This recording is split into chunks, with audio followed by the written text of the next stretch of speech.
नादिन, खैरपुर में Sindh bar council जी चूंड लाइ पोलिंग जो अमल जारी है। वधिक तफ़सील मालूम किया मेहरान टीवी के रिपोर्टर सैफ लपोटरो का। जी सैफ, कड़ा तफ़सील आहिनि?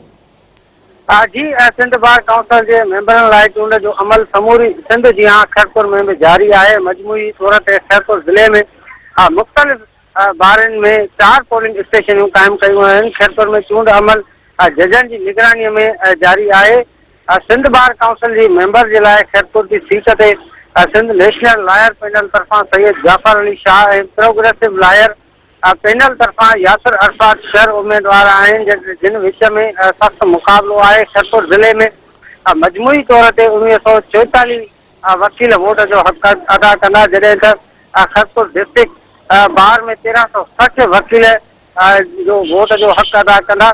खैरपुर ज़िले में डिस्ट्रिक्ट बार खैरपुर ऐं नारा, फैज़गंज, छरी मीरवार, गंबद समेत वोटिंग लाइ पोलिंग स्टेशनूं क़ाइमु कयूं वयूं आहिनि, जिते वोटिंग जो अमल शुरू थी चुको है। मां तव्हांखे ॿुधाईंदो हलां त हिन वक़्तु जेको सखर डिवीज़न है उनजे 5 ज़िलनि ते 6 सिंध बार काउंसिल जी सीटूं आहिनि, जिन ते प्रोग्रेसिव पैनल ऐं सिंध नेशनल लॉयर पैनल जा 6 उम्मीदवार आहिनि, जिन जे विच में मुक़ाबलो जारी है। जॾहिं त सखर में 4 जेके 2 सीटूं आहिनि, सखर 1 ऐं सखर 2 ते उते जेको आहे 4 आज़ाद उम्मीदवार बि आहिनि, जिन विच में सख़्तु मुक़ाबलो आहे। जॾहिं त मां तव्हांखे खैरपुर जे हवाले सां ॿुधाईंदो हलां त खैरपुर ज़िलो जेको तमामु वॾो ज़िलो आहे, 8 तालुकनि ते मुश्तमिल आहे। खैरपुर जेका डिस्ट्रिक्ट बार है तमामु वॾी बार है। हिते जेके 2 उम्मीदवार आहिनि, सैयद जाफर अली शाह ऐं यासिर अरफात शर,